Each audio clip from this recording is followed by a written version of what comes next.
Halo teman-teman mahasiswa-mahasiswi semuanya, kita ketemu lagi ya di kuliah sesi yang keberapa sekarang teman-teman? Sesi yang ketujuh ya, ketemu di kuliah sesi ketujuh. Nggak terasa ya, sebentar lagi teman-teman akan menghadapi UTS mid semester ya. Ya doa Pak Beni ya pasti teman-teman bisa mengerjakan soal mid semester dengan baik ya, dan hasilnya pun pasti sangat memuaskan ya. Itu doa Pak Beni ya. Karena Pak Beni tidak happy melihat teman-teman mahasiswa tidak lulus, ya karena Pak Beni maunya kalian lulus, dapat nilai yang baik, dan nilai baik tersebut kalian bisa pertanggungjawabkan gitu ya. Kita bisa bertanggungjawabkan ke dalam dunia yang real, dunia profesional gitu ya, dunia entrepreneur yang kalian bisa langsung implementasikan ya, teman-teman semuanya ya. Tapi sekali lagi semua itu tidak ada artinya kalau teman-teman tidak menangkap value yang selalu Pak Beni ingin kalian praktekin terus secara terus-menerus ya dalam kehidupan ini, yaitu kita harus mau menjadi yang berbakti kepada orang tua ya. Itu penting sekali teman-teman.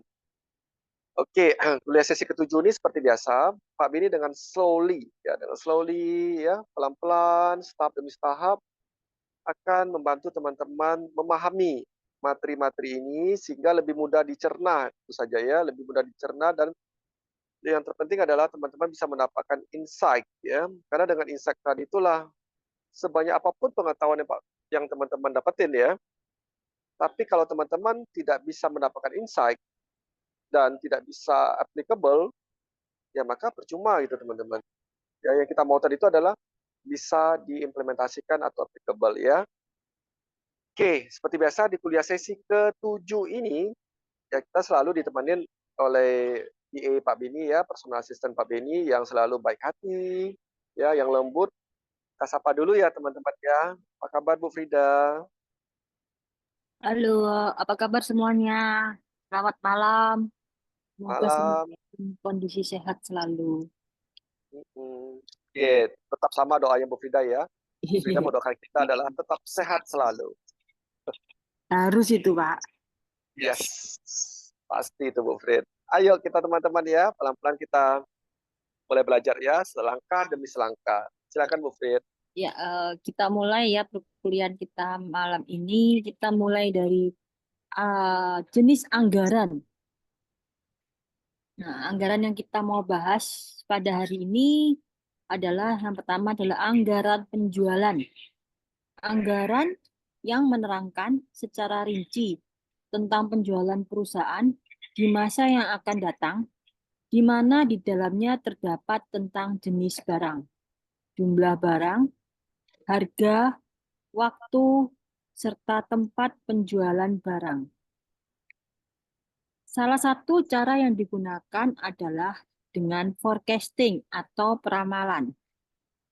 Dan salah satu alat yang digunakan adalah metode matematika, yaitu tren garis lurus. Y sama dengan A plus BX. Silakan. Oke, thank you Bu Frid. Makasih ya. Oke, ini secara konsep teori ini sangat valid ya yang disampaikan oleh Bu Frida ya. Tapi sekali lagi teman-teman ya, karena Pak Beni adalah seorang juga praktisi ya, seorang practitioner lah ya. Artinya apa? Ada hal-hal yang mungkin dalam penyampaian secara konsep teori yang Pak Beni mungkin lakukan juga kritik ya. Tapi kita harus belajar dulu nih teman-teman, secara konsep teori yang benarnya itu seperti apa dulu. Ya, setelah itu baru kita lakukan adjustment-adjustment sehingga materi tadi ini bisa terimplementasi. Setuju ya teman-teman ya? Oke. Bu Frida tadi menceritakan ke kita ya dari materi ini adalah kurva linier ya, garis linier.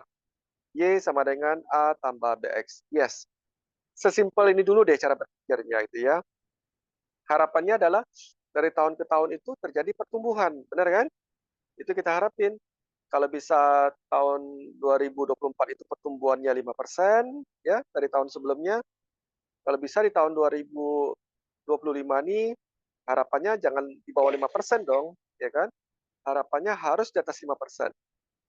Tapi teman-teman, faktanya itu ya, realitanya hari ini, apakah masih relevan teman-teman kurva linear ini?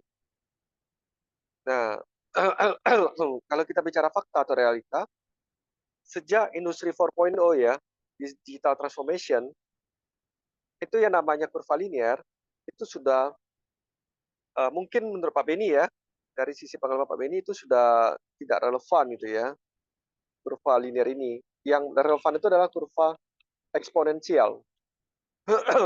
Kurva eksponen ya. Jadi seketika dalam waktu tertentu dia bisa naik cepat gitu. Dan seketika juga teman-teman, dia bisa turun. Nah, kalau kita bicara misalnya seketika dia turun, banyak kan toko-toko offline yang selama ini mungkin dulunya itu wah berjaya itu ya, buka cabang di mana-mana. Tapi sekarang malah mereka justru melakukan yang namanya penciutan bisnis secara offline, tapi tidak penciutan bisnis ya secara mereka punya volume. Beda ya. Kalau penciutan bisnis secara toko-toko offline, yes, terjadi nih. Nah, tapi kalau mereka segera bisa shifting, ya, mereka bisa segera bergeser, maka sebenarnya volume mereka naik, bukan turun seharusnya. Karena ada dua sumber kan ya, ada dua sumber revenue generator, yaitu dunia online dan dunia offline. Yang tadi di awalnya kan cuma offline, ya benar kan? Nah sekarang ada dua nih, online dan offline. Nah kalau dua mesin itu hidup, harusnya menurut teman-teman tambah turun itu tambah naik. Idealnya pasti tambah naik, benar kan? Ini ideal ya. Pak Beni belum masukin faktor-faktor X faktor dari lingkungan bisnis yang mungkin hidup dua mesin ini belum tentu tambah naik nih. Bisa jadi tak malah tambah turun, ya. Nah, memang kondisi bisnis hari ini sekali lagi teman-teman pasti tahu ya, disruption itu terjadi di mana-mana itu ya. Turbulensi terjadi di mana-mana. Memang berat sih untuk melangkah hari ini itu loh. Tapi ya kita harus melangkah kan? Ya kalau nggak melangkah terus mau gimana? Masa kita nyerah dengan keadaan, ya kan? Kita harus lawan keadaan ini. Kita harus jadi the winner, kita harus jadi the champion gitu ya, untuk menghadapi semua tantangan kehidupan ini. Never give up dan pasti ya teman-teman. Nah, kalau kita kembali melihat kepada dua saluran tadi, online dan offline, atau sering disebut dengan nama istilahnya omni channel, ya, O2O katanya. Dari online terus ada store offline-nya, atau dari store offline terus naik ke online, ya. Harapannya menaikin volume gitu loh. Nah, kenapa itu bisa terjadi penurunan kan gitu? Kok bisa turun Pak Beni volumenya?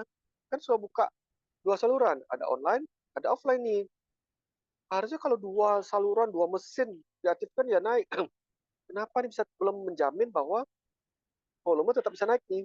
Langkah pertama cuma simpel teman-teman ya. Jadi kalau secara konsep ya, kapan terjadinya sebuah transaksi teman-teman? Transaksi terjadi pada saat antara kurva supply dengan kurva demand ketemu. Kurva supply dengan kurva demand ketemu nih. Setuju ya? Titik ketemu tadi itulah terjadinya transaksi.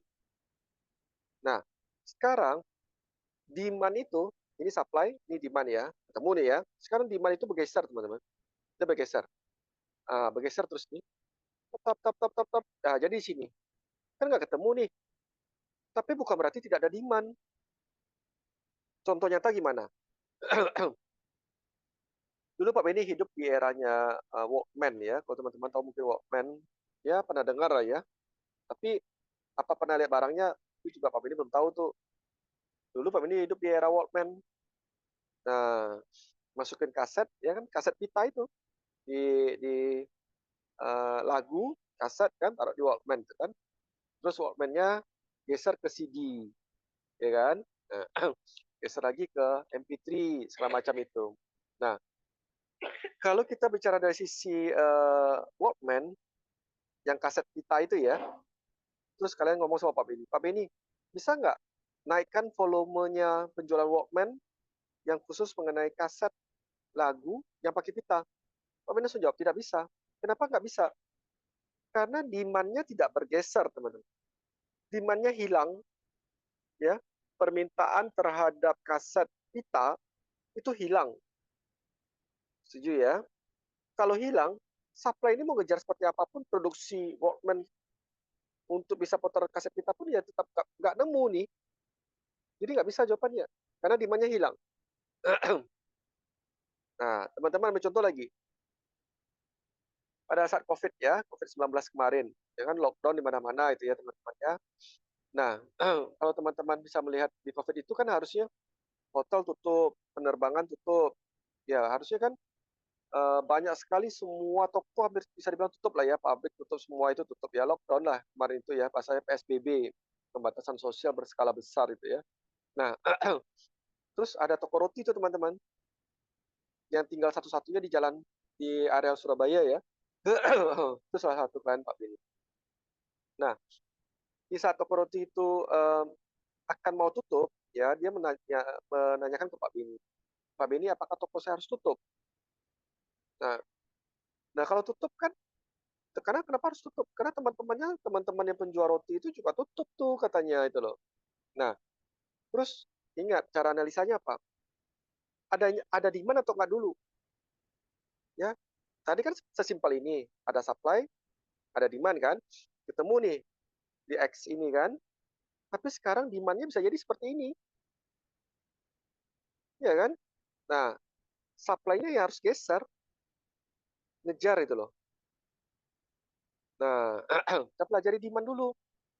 Ternyata ada demand kok, permintaan mengenai roti ataupun kue, ya, yang harganya relatively menengah lah ya, kalau Pak Beni bisa bilang. Harga 8 ribuan itu ya, 4 ribu, 7 ribu, 9 ribu itu ya. Itu menengah ya teman-temannya, relatively lah ya. Nah, demand-nya ada. Mana ada demand Pak Beni? Semua pada tutup kan PSBB. Ada. Terus demand di mana berada? Demand-nya ada dua teman-teman. Satu di rumah sakit, satu di kuburan. Kenapa di kuburan? Karena pada saat COVID itu melanda, ya kan, banyak sekali orang-orang kehilangan orang-orang yang disayangin. Benar ya? Sangat banyak. Nah, sehingga pada saat itu terjadilah kubur masal yang ya force major lah ya, force major.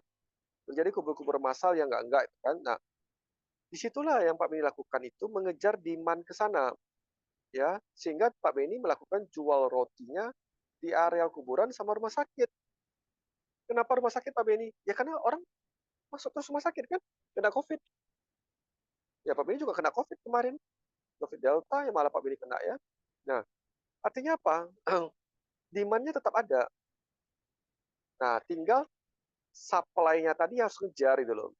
Nah, demand yang bergeser ini teman-teman ya, demand yang bergeser, dia mau bentuknya seperti ini, gitu kan, atau seperti ini, atau seperti apa? Itu sebenarnya simpelnya itu adalah perilaku customer, customer behavior. Nah, customer behavior itulah yang kita harus lihat. Jadi setelah lihat demand-nya ada, perhatikan analisa customer behavior, pola perilaku dari customer tadi, ya kan? Jadi ada tiga ya, ada demand nggak? Yang kedua, harus tahu dulu tuh siapa customer kita, ya kan? Yang ketiga itu perilaku dari customer kita tuh seperti apa? Kita harus pelajari. Nah, kalau ini kita bisa pelajari, maka kita punya produk, ya, baik pun barang maupun jasa, itu bisa menjawab kebutuhan daripada demand tersebut. Nah, kalau kita sudah bisa menjawab kebutuhan dari demand tadi, maka terjadi transaksi. Benar kan? Beda cerita tadi kalau kalian men-challenge Pak Beni, ayo jualan Walkman, ya kaset kita. Ya nggak bisa, demand-nya nggak ada yang minta itu loh. Nah kalau yang nggak ada yang minta, ngapain kita produksi? Itu artinya apa? Demand-nya nol gitu loh, nggak ada. Supply ini sebagus apapun juga ya nggak akan terjadi transaksi. Karena transaksi itu hanya terjadi pada saat ketemunya kurva supply dengan kurva demand. Ya, kalau dia tidak ketemu, nggak ada terjadi transaksi. Sama kayak toko-toko offline, yang dulu-dulunya offline, sekarang pindah ke online kan ya. Nah, sebenarnya demand-nya ada nggak? Ada. Orang tetap belanja nggak? Tetap. Tapi belanja di mana sekarang? Nah, belanja di marketplace, di platform. Tapi demand-nya ada kan? Nah, kita pelajari lagi customer behavior, ya, pola perilaku customer yang berbelanja di platform online ini seperti apa. Nah, itu kita harus sesuaikan lagi dengan kita punya produk, dengan kita punya pricing, dengan kita punya promosi. itu kita sesuaikan lagi gitu loh. Nah, proses beradaptasi terhadap sesuatu hal yang baru itu tidak gampang, teman-teman. Jadi ya sebenarnya yang membuat volume itu turun, ya, dengan catatan ada demand ya, adalah keterlambatan, ya, keterlambatan dari organisasi untuk bisa beradaptasi terhadap perubahan pola perilaku dari customer. Kalau dia cepat beradaptasi, harusnya pertumbuhannya 2 kali lipat, 3 kali lipat, bahkan bisa 10 kali lipat lebih gitu loh. Kalau dia cepat beradaptasi. Tapi kalau dia lambat beradaptasi, itu yang menyebabkan perusahaan itu kolaps. Nah, kenapa organisasi tadi bisa lambat beradaptasi, teman-teman? Kan itu jadi pertanyaan kan? Pertanyaan simpel. Karena organisasi tadi, perusahaan tadi itu kan di drive ya, digerakkan oleh people, digerakkan oleh manusia-manusia itu ya. Nah, manusia-manusia tadi, termasuk diri Pak Beni, kita punya sebuah kebiasaan yang kurang baik ya, yaitu kita sering terperangkap di dalam zona nyamannya kita itu loh, termasuk Pak Beni. Zona nyaman ini yang kita cenderung untuk enggan gitu ya, melangkah keluar itu dari zona nyaman kita ini. Nah, udah enak kayak gini kok berubah sih? Udah nyaman kayak gini, kok disuruh melangkah lagi sih dari nol? Udah nyaman kayak gini kok semua yang kita buat prosedur polisinya kita harus berubah semuanya. Aduh, lembur lagi dong. Ah, capek nih kalau kayak ini terus kan. Kapan kita bisa istirahatnya? Nah, terperangkapnya kita dalam zona nyaman itulah, comfortable zone tadi itulah, yang menyebabkan organisasi juga terperangkap. Karena organisasi digerakkan oleh manusia kan. Pasti dong, kan nggak mungkin organisasi digerakkan oleh tumbuh-tumbuhan kan, pasti digerakkan oleh manusia. Nah, karena kita terperangkap dalam zona nyaman, dan kita enggan lah ya untuk cepat beradaptasi tadi, akibatnya membuat organisasi kita tadi itu juga lambat beradaptasi. Nah, kalau sudah lambat beradaptasi, volume pasti turun, drastis turunnya. Tapi bagi organisasi yang adaptable-nya ya, beradaptasinya cepat, ya, orang-orangnya juga cepat beradaptasinya, itu di setiap munculnya sebuah fase perubahan, turbulence, itu pasti di mereka itu menjadi sebuah opportunity. Nah, teman-teman tangkap ya, insight-nya ya. Jadi kalau kita mau berhasil, ya, kita harus cepat untuk bisa beradaptasi terhadap semua perubahan. Itu bisa kita pakai di dalam kehidupan ya, teman-teman ya. Karena kalau nggak bisa. Nah, clear ya? Nah, saat ini memang game changer ya, perubahan pemain itu memang semuanya di-drive oleh teknologi, memang betul. Teknologi lah ya, big data lah gitu ya, artificial intelligence lah ya. Itu semua tuh di-drive oleh teknologi. Nah, jadi kalau mau dibilang ya kita teman-teman ya, apalagi teman-teman di usia yang masih sangat muda ya, teknologi kita harus bisa bersahabat ya. Jadikan teknologi itu sahabat terbaik kita, the best friend lah. Kalau bisa dibilang bestie kita, soulmate kita itu ya, teknologi tadi.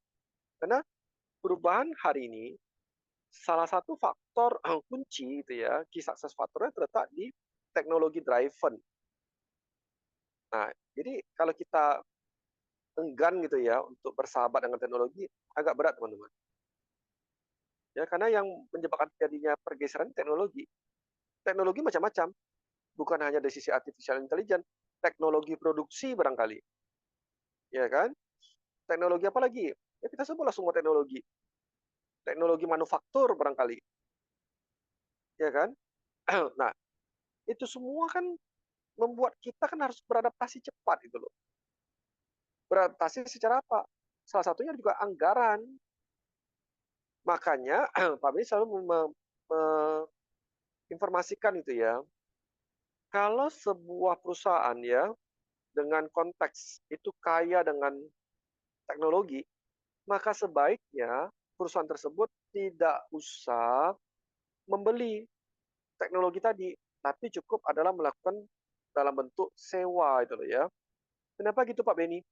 Karena kalau teknologi kita punya hari ini, detik ini kita beli, betul, dari detik ini teknologi kita paling advance gitu ya, teknologi kita paling canggih itu. Tapi tidak untuk 3 bulan kemudian teman-teman. Nah, apakah setiap 3 bulan kita beli? Setiap 2 bulan kita beli. Kan nggak mungkin kan, nggak make sense kan? Makanya kita harusnya lakukan pinjam pakai itu loh. Kita pinjam, kita pakai, nanti kalau ada yang baru kita balikin, kita dapatin lagi yang terbaru lagi. Itu seharusnya kita lakukan. Nah, dalam penyusunan anggaran penjualan ini, ya, dalam penyusunan anggaran penjualan tadi itu, memikirkan aspek-aspek tadi Pak Beni sharing. Paham ya? Jadi bukan hanya memikirkan berapa bisa jualan, naikin 30%, naikin 50%. Enggak sesimpel itu. Lihat ada demand atau tidak. Demand tadi itu bergeser kemana, ya kan? Dia gerak kemana demand tadi? Nah, yang berikutnya adalah siapa customer kita? Perilaku customer kita seperti apa? Produk yang melayani untuk kebutuhan anak-anak dengan untuk kebutuhan orang dewasa beda. Untuk produk yang melayani gitu ya, untuk kebutuhan orang yang sudah senior ya, atau orang sudah berusia lanjut, dengan anak-anak yang masih muda produktif, itu beda behavior-nya.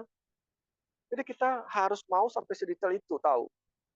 Karena kalau kita salah segmen, nggak laku, nggak laris. Ya, salah segmen, salah melihat behavior-nya, oh nggak laris pasti. Walaupun kita bilang, ini yang terbaik kok, ini bagus kok. Iya, tapi nggak bisa. Karena orang itu belanja, ya, orang tuh belanja itu sebenarnya didorong oleh hasrat kebutuhan, kan? Kita butuh maka kita belanja, kan? Tapi ada juga manusia belanja didorong karena hasrat itu adalah keinginan. Contoh simpel apa? Kita sudah punya satu handphone. Padahal kita cukup satu dong handphone kita kan, karena kita butuh hanya untuk komunikasi. Cukup pakai chatting gitu ya, nelpon, dan bisa sosmed. Sesimpel itu kan? Tapi kenapa keluar tuh handphone yang segala macam fitur-fiturnya? Nah, yang kedua, kenapa kalau kita sudah punya satu handphone, mungkin kita juga ingin gitu ya, untuk membeli satu lagi. Artinya apa? Manusia dalam berbelanja, ya, tidak hanya didorong oleh atas dasar butuh, tapi juga didorong oleh atas dasar sebuah emosional untuk ingin gitu loh.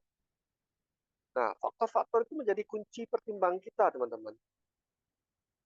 Nah, makanya tadi Pak Beni bilang, saat ini sebenarnya kalau yang suka beradaptasi dengan cepat nih, enak. Revenue-nya pasti naik tinggi eksponensial. Seketika langsung volumenya banyak itu ya. Tapi bagi orang-orang atau organisasi yang enggan atau lambat untuk beradaptasi, ini merupakan sebuah musibah itu. Nah, kita sekarang mau berada di mana, teman-teman? Di sebuah opportunity atau menjadi sebuah ancaman? Nah, kita tentukan. Ya, jadi nggak ada kata kuncinya organisasi kita terancam, nggak ada. Itu kadang-kadang kita lambat beradaptasi, dia jadi terancam. Tapi kalau kita cepat beradaptasi, ya nggak terancam. Nah, cara berpikir ini teman-teman harus paham dalam menyusun anggaran penjualan. Ya, jadi bukan anggaran penjualan itu cuma dilihat dari tahun kemarin. Tahun kemarin berapa, terus dinaikin. Terus kira-kira customer yang apa nih buka PO berapa. Terus nanti customer tuh cancel PO-nya. Ya, gawat di perusahaan kita. Nah, dari sini teman-teman bisa buka ya, insight-insight-nya ya. Yang penting dapatin insight dulu nih. Ya, oke ya, itu anggaran penjualan ya teman-teman ya. Oke, kalau masih ada ragu, tanya ke Pak Beni ya. Seperti biasa ya, ke nomor WA Pak Beni silakan ya. 0821 4103 itu ya, 0657. 0821 4103 0657. Teman-teman, itu ada link ya di syakatnya ini. Ada link untuk masuk ke WA group. Teman-teman tolong klik join ke WA group ya, untuk kita bisa berdiskusi lebih lanjutnya gitu ya. Oke, sip, anggaran penjualan. Kita melangkah ke anggaran selanjutnya. Tak tolong Bu Frid. Oh ya, suara Bu Frida nggak masuk ya? Dibuka, sorry. Oh ya, Ini ada rumusan masuk nggak ya, Pak? gimana? Pembahasan untuk rumusan nggak usah ya, Pak? Nggak usah. Contoh soal, Nggak usah skip, karena tadi Pak besok bahas contoh soalnya lebih konkret. Skip aja Bu Frid.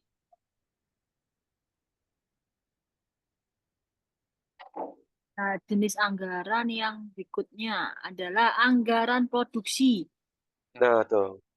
perencanaan dan pengorganisasian sebelumnya mengenai orang-orang, bahan-bahan, mesin-mesin, peralatan lainnya, serta modal yang diperlukan untuk memproduksi barang pada suatu periode tertentu di masa depan sesuai dengan apa yang dibutuhkan atau apa yang diramalkan. Oke, thank you, Bu Fred. Nah, ini menarik nih ya, anggaran produksi. Jadi artinya apa? Anggaran produksi ini akan lahir setelah anggaran penjualan lahir dulu nih, ya. Jangan dibalik ya, kecuali ya, kita menggunakan strategi product driven. Jadi kita yang produksi, market ikut kita, ya. Contohnya apa nih? Product driven. Kita ambil contoh ya. Itu adalah sebut brand lah. Misalnya kalau teman-teman tahu Pocari Sweat, itu product driven. Kenapa product driven? Karena setiap orang yang berolahraga atau yang kekurangan cairan kan dulu kita cuma cukup minum air mineral kan, mineral water kan. Lalu dilakukanlah research and development oleh perusahaan tersebut. Apakah cukup dengan meminum mineral water saja? Ternyata dari riset R&D-nya itu ya, research and development R&D tadi itu mengatakan tidak, sebenarnya lebih daripada hanya sekedar minum gitu loh. Kenapa kita minum minuman yang bisa menggantikan cairan tubuh kita, ion tubuh kita? Sama-sama minum, yang satu mineral water itu adalah menghilangkan dahaga kita, ya. Yang ini adalah minum minum ion gitu loh, ion tubuh. Nah, itu product driven. Kalau product driven, itu perusahaannya R&D-nya kuat. Research and development-nya sangat kuat. Clear ya? Karena dia bisa membuat sebuah produk terobosan di luar ekspektasi daripada kita. Simpel lah. Kalau teman-teman mau lihat lagi teknologi product driven, gitu ya. Apa beda product driven sama market driven? Product driven, kalau teman-teman tahu BYD, ya, Build Your Dream. Nama brand mobilnya bagus ya. Brand otomotifnya Build Your Dream. Bangun mimpi kamu gitu, ya kan? Nah, itu juga product driven. Jadi dia mengeluarkan sebuah teknologi melebihi daripada sebuah ekspektasi kita. Nah, itu product driven. Tapi kalau market driven, kira-kira pasar nih butuhnya apa? Ya kan? Oh, perbaikan ini, perbaikan itu. Nah, kita mulai dari anggaran penjualan. Ya, ini dua hal yang berbeda ya. Nah, setelah itu muncullah namanya anggaran produksi. Nah, anggaran produksi sebenarnya tadi itu adalah cuma satu. Kalau kita mau lihat ya, masukin bahan mentah, keluarnya adalah barang yang sudah punya nilai tambah. Benar kan? Masukin bahan mentah, keluarnya adalah bahan yang sudah punya nilai tambah atau finish good. Ya, boleh nggak barang setengah jadi? Boleh aja. Tapi ada nilai tambah. Jangan masukin barang barang A, terus keluarnya bukan nilai tambah, tapi pengurangan nilai. Itu nggak boleh. Jadi nanti kalau teman-teman belajar namanya value chain ya, value chain, rantai nilai. Setiap tahapan proses produksi tadi itu akan harus memberikan nilai tambah kepada produk tadi, kepada bahan tadi, supaya bisa memiliki nilai tambah, ya, dan nilai tambah tadi itu menghasilkan adanya nilai komersial yang mau dibayar oleh customer lebih. Ulang ya, kata kuncinya adalah kita mau untuk memberikan nilai tambah dari setiap tahapan proses tadi. Proses produksi tentu saja ya. Nah, jangan sampai nilai kurang. Nah, dari bahan baku dibuat lagi bahan setengah jadi terus diassembling gitu ya, dirakit sampai jadi barang jadi. Sehingga setiap tahapan proses tadi itu memberikan nilai tambah. Nilai tambah tadi itulah membuat customer mau mengatakan, oke, okay, produk kamu layak kok untuk kami beli dengan harga tertentu. Karena produk kamu itu ada nilai tambahnya. Nah, itulah yang bisa menghasilkan sebuah pricing yang di mata customer dianggap produk kita itu worth it untuk kita beli, untuk mereka beli. Pantas harga itu untuk mereka beli itu loh. Nah, tapi kalau misalnya mereka mengatakan produk kita itu kemahalan, artinya apa? Nilai tambah dari produk kita itu mereka tidak rasakan. Kalau tidak rasakan, maka tidak mungkin customer akan mau membayar lebih mahal. Yang customer membayar lebih mahal itu adalah adanya nilai-nilai tambah dalam produk kita yang bisa menjawab problem dia. Ya, bisnis itu lahir dari menjawab sebuah problem. Artinya apa? Semakin banyak problem yang datang ke kita, itu akan menciptakan banyaknya opportunity. Nah, jadi jangan kita worry menghadapi problem. Justru kalau problem itu datang, kita happy. Clear ya teman-teman? Karena kita adalah sebagai problem solver. Nah, produksi tadi, kalau teman-teman nanti belajar manajemen accounting, itu adalah ada namanya direct material, direct labor, direct overhead, ya kan? Direct material itu adalah bahan bakunya. Kalau direct labor itu tenaga kerja di produksi ya. Direct overhead itu adalah bahan pembantu untuk menciptakan finished good tadi. Nah, kalau teman-teman belajar yang namanya juga financial accounting ya, COGS, ya kan ya, cost of goods sold katanya. Ada namanya di produksi itu COGM, cost of good manufacture. Ya, cost of good manufacture. Jadi harga produksi. Kalau COGS, harga pokok penjualan. Ya, tapi kan Pak Beni tidak membahas mengenai manajemen accounting ya. Pak Beni cuma menyampaikan itu ada istilah COGM dan COGS. Ya, COGS itu harga pokok jualan, mau jual berapa. Kalau harga pokok produksi, barang itu sampai jadi. Nah, apa yang menjadi PR di cost of good manufacture ini, teman-teman? Direct material, direct labor, direct overhead, kan? Contoh, sama lagi ya, Pak Beni sharing lagi lah ya, mengenai apa menjadi di tempat klien Pak Beni ya. Menarik nih, sharing-sharing insight ya.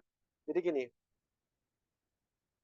pada saat manajemen accountant-nya gitu ya, atau seorang accountant yang menghitung COGM-nya dari materialnya, ya kan, dari tenaga kerjanya, dari bahan pembantunya, oh dihitung misal gitu ya. Ambil contoh lah, pada saat itu Pak Beni yang handle itu adalah misalnya pabrik diapers ya, pabrik diapers di Cibitung. Pas dihitung di atas kertas nih, harusnya harga jualnya itu ya per pieces ya Pak Beni hitung nih ya. Misalnya harga jual ini contoh ya, harga jual per piecesnya misalnya harga produksi misalnya di angka Rp3.000. Harga produksi di angka berapa teman-teman? Satu piecesnya 3.000 ya. Nah, harga pokok penjualannya dinaikin jadi 5.000. Karena 2.000 tadi itu untuk bayar overhead kantor. Kan jadi 5.000. Nah, dari 5.000 baru ditambahkan lagi profit kan, jadi harga jual. Harusnya di atas kertas tuh sudah untung teman-teman. Tapi kenyataan yang terjadi, semakin banyak penjualan, profit and loss-nya, ya di P&L-nya tadi, profit before tax-nya, itu minus. Aneh kan? Semakin banyak penjualan, kok bisa semakin rugi. Nanti teman-teman tuh dapatin di manajemen accounting ya, unit cost ya. Nah itu kok bisa semakin rugi tuh.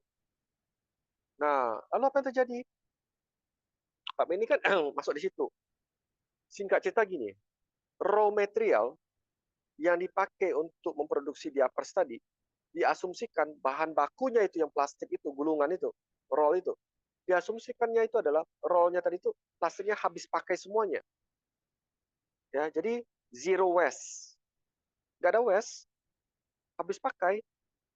Nah, faktanya di lapangan, plastik gulungan yang besar itu pada saat gulungannya sudah mulai menipis, di kira-kira tinggal 20%, sisanya ya dari penipisan tadi, itu nggak bisa pakai lagi.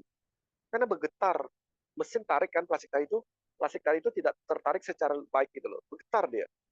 Nah, pada saat bergetar tadi itulah menyebabkan terjadinya defect di produk. Produk kita jadi rusak.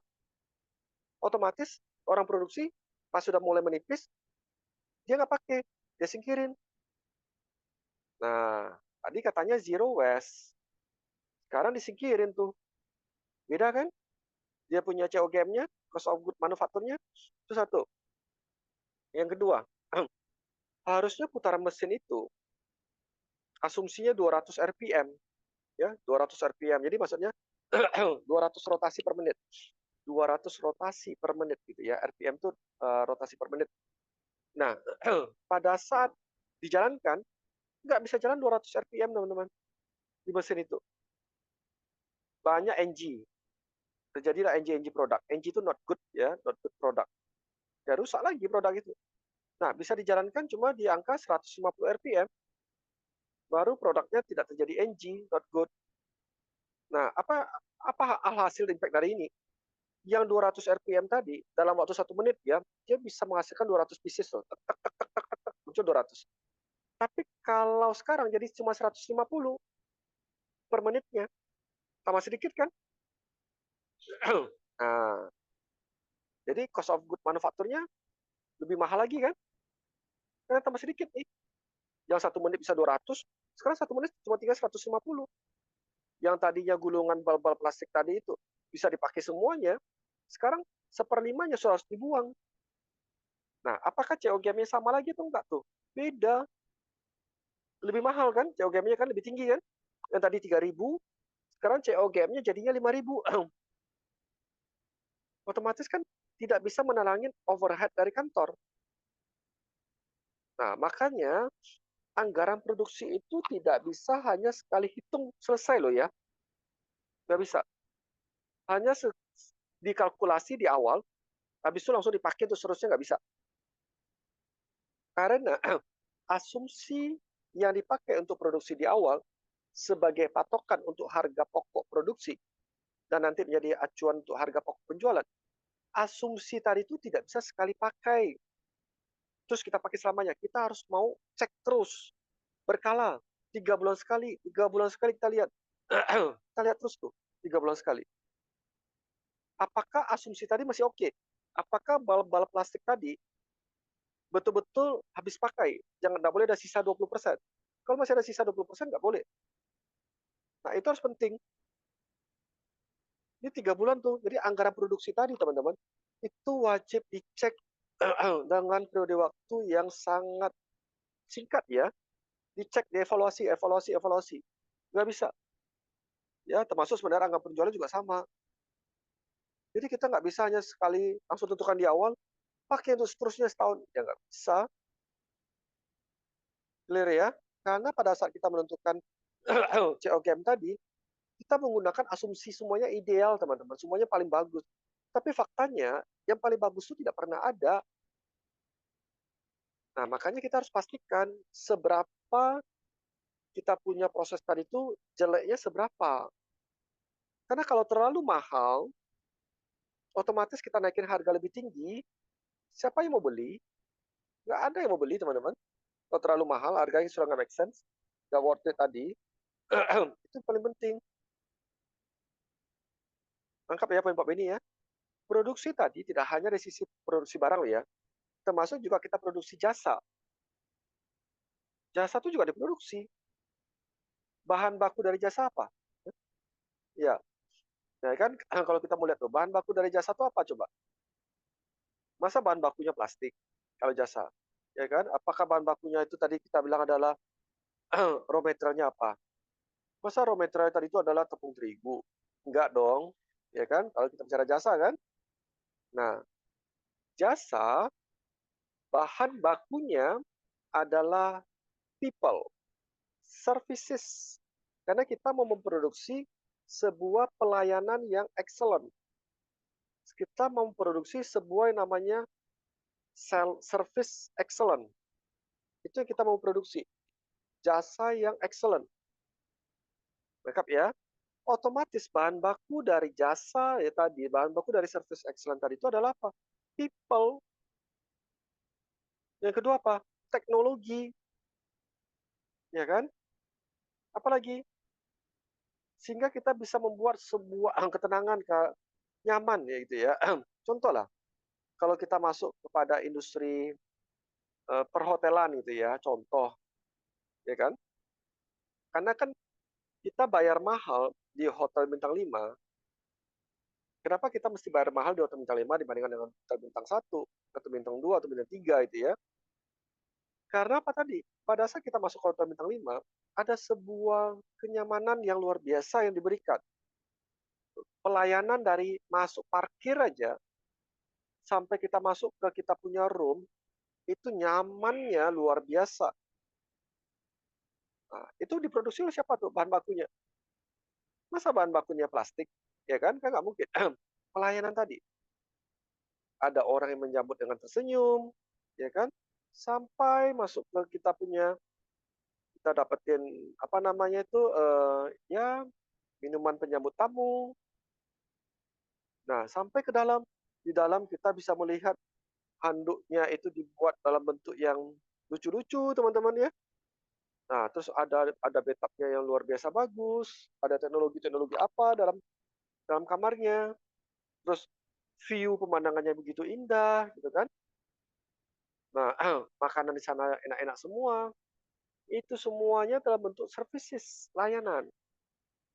Pelayanan yang diberikan kepada kita. Nah, sehingga kita merasa layak gitu ya. Kita merasa pantas untuk membayar di angka tersebut. Nah, itulah yang membedakan dari hotel bintang 5 atau hotel bintang 1. Nangkap ya teman-teman ya. Jadi mau produk itu ada dua tuh, ada barang maupun jasa.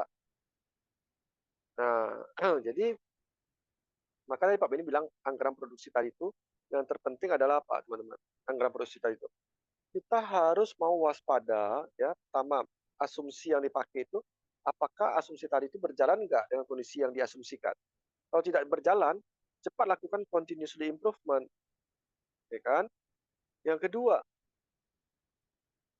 nilai tambah dari setiap tahapan proses produksi tadi itu menjadi kunci teman-teman. Kalau nggak ada nilai tambah dari setiap tahapan produksi, ya itu berubah menjadi sebuah cost gitu loh. Clear ya? Yang reproduksi ini ya. Kalau barang itu raw material, kalau services layanan juga raw material. Raw materialnya siapa? Ya layanan. Kita ini people itu loh.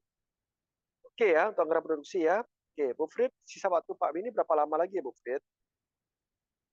Masih berapa? Oke, belum terbuka suaranya Bu Frit. Masih 30 menit lagi, Pak. Oke, sip sip. Pak Bini sempat takut lewat. Oke, masuk lagi Bu Frit. Lanjut Anggaran ya, Pak. berikutnya. Yes. Nah, anggaran produksi itu mempunyai tujuan.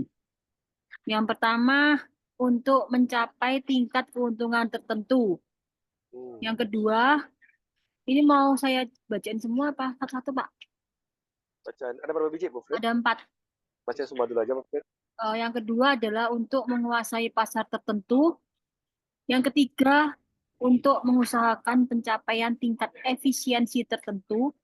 Yes. Yang keempat, pengembangan usaha yang telah ada. Nah, menarik ya kata kuncinya dari Bu Frit tadi ya. Ada ya kata-kata efisiensi teman-teman. Nah, kalau kita bicara dari sisi manufaktur ya manufaktur nih sudah masuk ke bagian produksi ya, sudah masuk ke bagian produksi ya, fokusnya produksi ya teman-teman.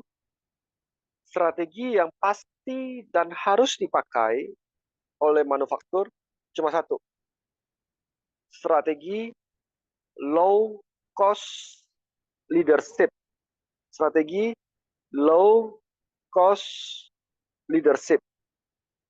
Cuma satu, semua satu itu doang ya, low cost leadership. Artinya apa low cost leadership? Bukan mencari bahan baku atau tenaga produksi yang paling murah, bukan. Jadi gini, low cost leadership itu adalah apa? Dengan kualitas yang sama dengan kompetitor, dengan kualitas yang sama dengan kompetitor, kita membayar production cost itu lebih murah. dengan kualitas yang sama, minimal. Kalau perlu, dengan kualitas yang jauh lebih bagus daripada kompetitor, kita membayar production cost itu lebih murah daripada kompetitor. Itu adalah strategi low cost leadership. Low cost leadership. Artinya apa? Kualitas kita yang paling oke dengan harga kalau perlu di bawah daripada harga kompetitor. Nah, makanya salah satu kuncinya itu adalah efisiensi, teman-teman. Karena kenapa? Karena menurut para pengusaha, hari ini siapa yang paling efisien itu pasti yang paling bisa bertarung paling akhir jadi pemenangnya. Jadi kalau kalian pernah nonton film Last Man Standing gitu ya, Last Man Standing, orang terakhir yang berdiri gitu ya. Nah, itu adalah yang perusahaannya atau organisasi paling efisien, Last Man Standing. Nah, itu kata kuncinya. Jadi kalau organisasi tadi tidak efisien, terlebih di manufaktur, atau lebih di bagian production cost, wah berbahaya teman-teman. Sangat berbahaya. Itu pertama nggak ada yang mau beli karena kemahalan jual. Lalu kalau nggak ada yang mau beli apa terjadi? Ya nggak ada penjualan. Nggak ada penjualan ya. Terus apa mau ngapain tuh di perusahaan itu kalau nggak ada yang beli kita punya jasa? Nah maka itu kita harus paham di sini itu loh. Ya.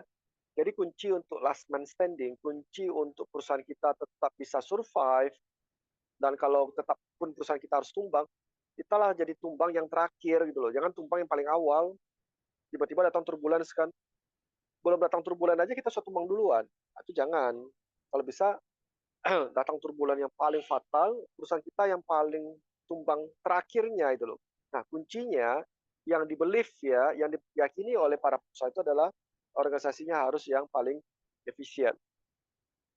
Nah, makanya kita sebagai tenaga kerja ya, kita sebagai seorang entrepreneur barangkali juga kita harus bisa berkontribusi nyata bagi perusahaan.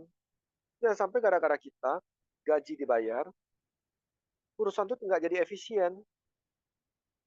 Nah, kita harus berpikirnya sebagai aset. Nah, clear ya di sini poinnya ya. Jadi last man standing, kata kuncinya adalah perusahaan atau organisasi yang paling efisien. Strateginya adalah low cost leadership, yaitu kualitas produk yang sama atau bahkan lebih baik.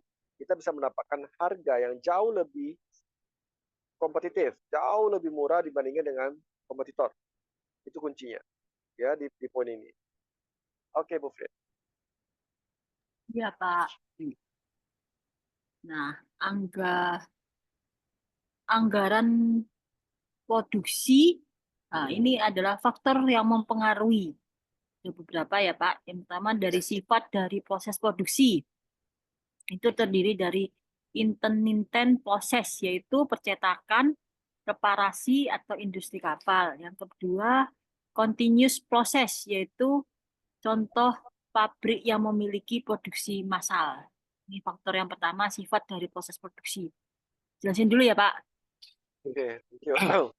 Jadi dari proses produksi itu, teman-teman, kita juga harus melihat ya, kita punya karakteristik, kita punya bisnis ya. Kalau kita memproduksi sebuah produk dalam jumlah banyak ya, dalam jumlah massal, maka kita harus menerapkan strateginya itu adalah continuously improvement, perbaikan yang berkelanjutan. Ya, jadi kita harus meningkatkan perbaikan yang berkelanjutan untuk mendapatkan tingkat efisiensi. Tapi kalau seandainya ya perusahaan kita tadi itu kaya dengan teknologi, maka teman-teman ya tim research and development tadi ya R&D tadi itu menjadi kunci loh teman-teman. Ya, nah kita mau lihat jadi nggak bisa dipukul rata dengan cara yang sama untuk semua karakteristik dari sebuah produksi tadi nggak bisa. Kalau produksi kita dalam jumlah banyak, massal, yang tepat itu adalah continuously improvement. Ya, kalau dalam jumlah yang kaya dengan teknologi, kita harus hati-hati dengan waspada dengan R&D ya, research and development ya. Nah, itu penting teman-teman. Ya, jadi kata kunci pemain cuma satu sih kalau sebenarnya. kita tuh harus nyatu ya. Kita tuh harus fokus, kita harus nyatu. Setelah kita fokus, kita nyatu, baru kita bisa ngambil sebuah decision yang matang ya. Jadi decision tadi itu tidak bisa gegabah hanya sekilas, harus banyak melalui pertimbangan-pertimbangan. Itu ya untuk poin ini ya teman-teman ya. Oke, Bu Fred.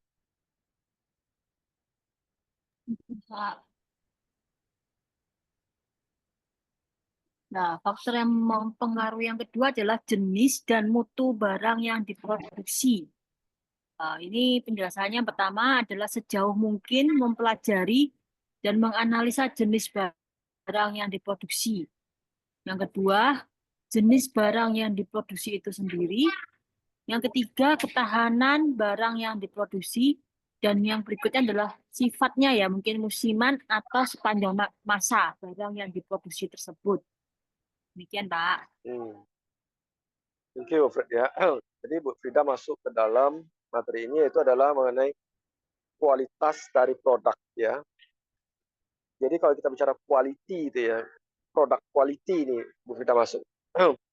Jadi kenapa penting produk quality ini teman-teman ya? Karena kalau kualitas dari produk tadi ini tidak sesuai dengan standar quality yang kita sudah marketing komunikasikan ke calon customer kita, apa yang terjadi kira-kira? Customer kan beli produk kita kan karena ada sebuah komunikasi marketing kan, ada sebuah komunikasi marketing yang disampaikan kepada kita mengenai apa beda produk kita dengan si kompetitor, bukan? Salah satunya adalah beda dari sisi kualitas kan. Nah, beda dari sisi kualitas tadi itulah yang harus disampaikan ke customer. Customer pada saat mau belanja kan pasti sudah punya ekspektasi kan, kita kan? Kita pasti sudah punya sebuah pengharapan nih. Oh ya ya, nanti beli produk ini bisa gini, bisa gini, bisa gini. Ternyata pada saat kita beli produknya tidak sesuai dengan apa yang mereka komunikasikan kepada kita. Tingkat standar kualitasnya rendah, teman-teman. Nah, kalau sudah tingkat standar kualitasnya rendah, apa yang terjadi? Kita pasti komplain kan? Kita pasti melakukan klaim kan? Ya kita nggak terima dong. Kamu janji bisa ini, tapi ternyata pada saat kita coba belum sampai 2 hari udah rusak. Atau kita beli baju, katanya baju kamu tuh bagus, apa kualitasnya oke. Tapi baru 3 kali cuci kok bisa kayak gini itu loh ya. Nah, kekecewaan tadi, kenapa bisa muncul kekecewaan teman-teman ya? Karena adanya sebuah janji yang diberikan organisasi kepada calon customer. Sehingga membuat kita, customer, menjadi adanya sebuah ekspektasi pengharapan di level ini. Realitanya cuma bisa diberikan sampai di level ini. Nah, gap antara level ini sama level ini, gapnya tadi ini, itulah tingkat kekecewaan. Itulah menyebabkan kita munculnya klaim, menyebabkan kita munculnya komplain, ya kan? Nah, waspada teman-teman. Kalau customer komplain ke kita, artinya apa? Dia masih kepengen berharap kita berubah kan? Tapi kalau dia sudah nggak komplain ke kita, terus besok-besoknya sudah senyap, dia langsung menghilang, nggak beli lagi produk kita, itu yang berbahaya.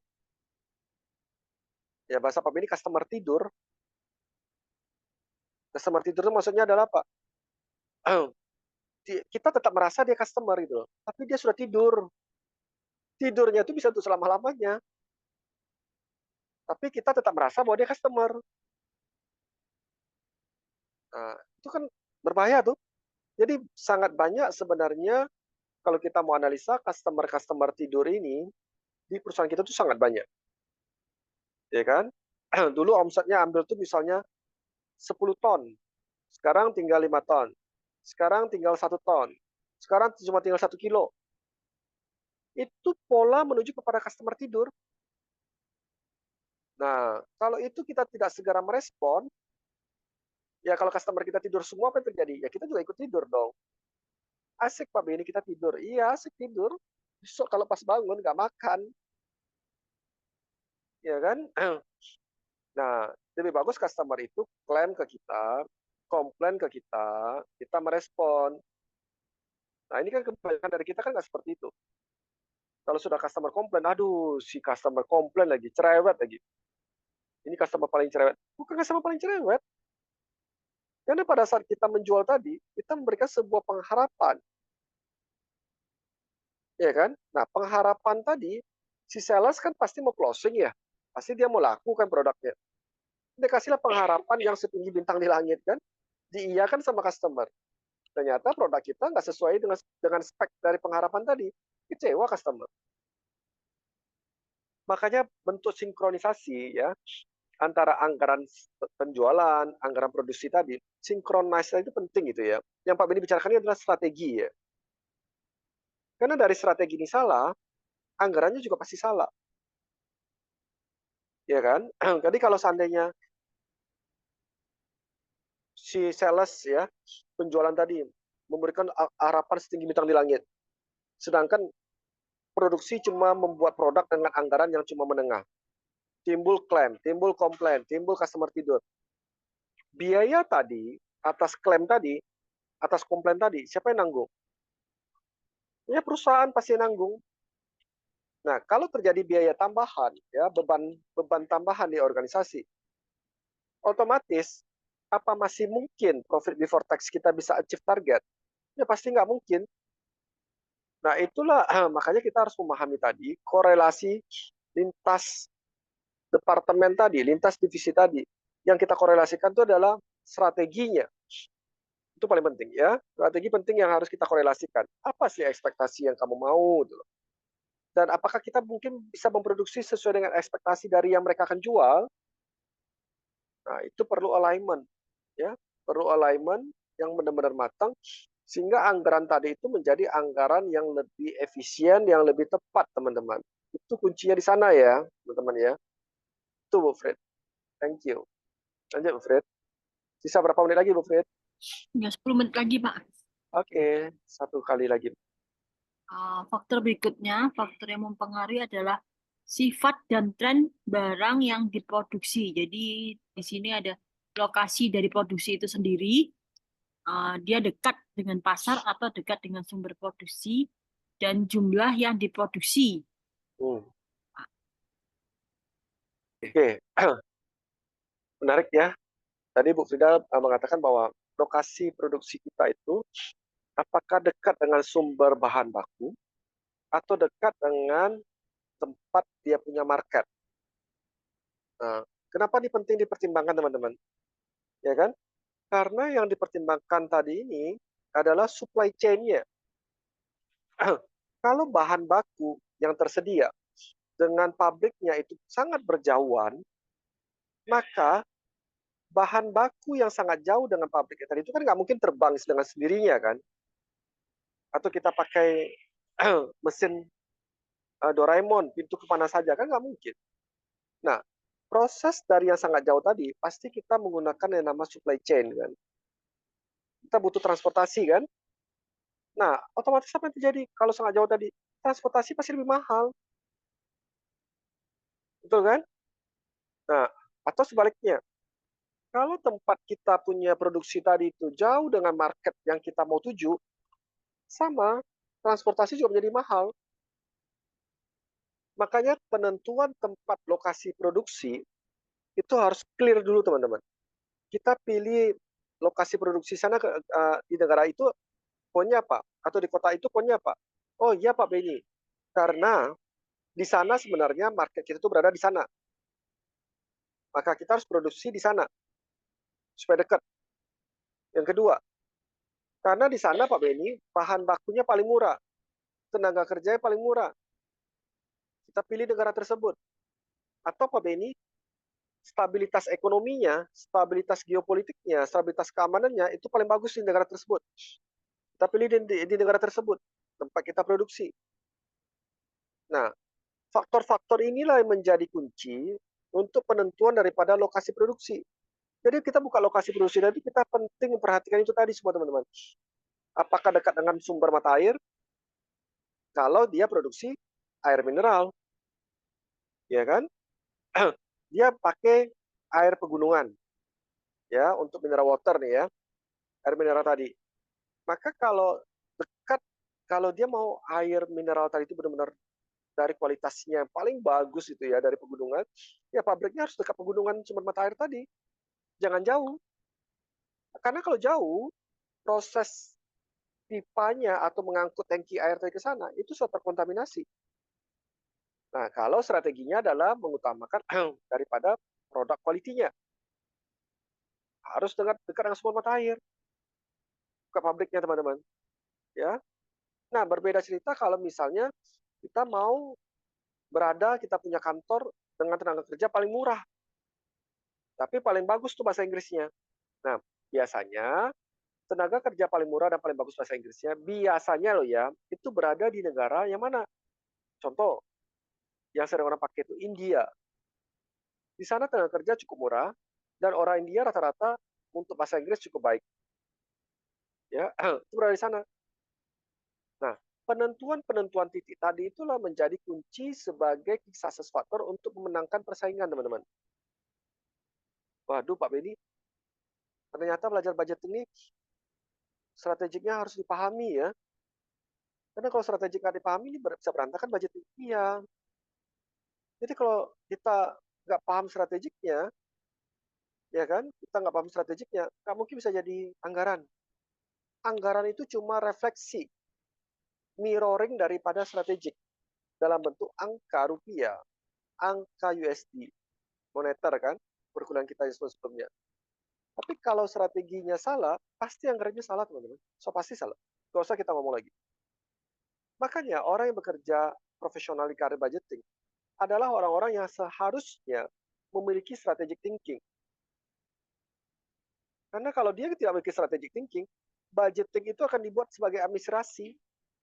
Administrasi, lalu dibuat di Excel, ya kan? Lalu dimainkan VLOOKUP, dimainkan pivot-pivot data. Katanya jadi budget tuh. Enggak. Budget itu adalah mirroring dari bentuk corporate strategic planning. Ada kata kuncinya strategik, perencanaan jangka dalam waktu tertentu. Strategik itu bisa jangka pendek, menengah, dan panjang. Itu yang dimaksud dengan strategik ya. Ada punya jangka waktu. Nah, jadi kalau teman-teman melihat ilmu ini menarik, ya menariklah ilmu ini. Karena orang-orang budgeting tadi ini biasanya itu akan bisa menduduki posisi-posisi yang lebih cepat untuk karirnya di posisi top level. Biasanya loh ya. Karena dia bermain di strategic thinking. Karena dia membantu top leader untuk membuat sebuah decision. Ya, dia membantu top leader untuk membuat sebuah decision tuh. Karena dari hasil analisa-analisa tadi itu memberikan sebuah opsi-opsi dengan beserta opportunity dan resikonya supaya si decision maker tadi bisa mengambil sebuah keputusan tadi. Nah, menarik ya. Kita punya kuliah sesi ke-7 ini teman-teman ya. Nah, sudah nggak terasa ya teman-teman, kita sudah berada di penghujung dari kuliah sesi ke-7.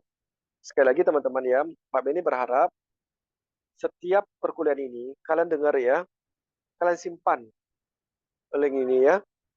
Karena nanti kalian pasti akan gunakan pada saat kalian masuk ke dunia yang real. Ya, boleh kita happy dengan IPK kita yang tinggi, boleh. Justru kan nggak mungkin kita nangis kan, aduh aku sedih gitu kan, dapat IPK 4. Nggak make sense kan? Kita pasti happy. Tapi jangan sampai kita punya IPK 4, pas masuk dunia real, kita dibilang nggak bisa bekerja. Nah ini yang banyak terjadi. Nah Pak Beni tidak mau mahasiswa Pak Beni seperti itu. Pak Beni mau apa? Dinilai budgeting secara nanti KHS-nya keluar, ya itu nilai kalian baik, ya atau sangat baik barangkali, dan kalian juga bisa pertanggungjawabkan ke dalam dunia real ya teman-teman. Nah semua itu bisa terjadi cuma satu syarat, kalian harus berbakti kepada orang tua. Itu kuncinya. Tanpa berbakti kepada orang tua nggak bisa, pasti nggak bisa. Sudah clear sudah. Berani taruhan berapa Pak Bin? Oke ya teman-teman ya, di kuliah sesi ke-7 ini Pak Beni ucapin terima kasih kepada Bu Fida ya, yang sudah selama ini nggak terasa sudah di sesi ke-7 tetap setia menemani kita sampai akhir dari sebuah perkuliahan budgeting kita ini ya. Nah, ini PA Pak Beni yang satu-satunya Pak yang Pak Beni paling percaya ya, yang paling baik. Oke, Bu Frida, terima kasih ya Bu Frid. Ya, Pak. Si, Pak. Ya, oke teman-teman. kita berpisah dulu ya, tetap sehat, tetap berbakti kepada orang tua. Demikian ya kuliah sesi ke-7 kita untuk di perkuliahan malam ini. Terima kasih, see you.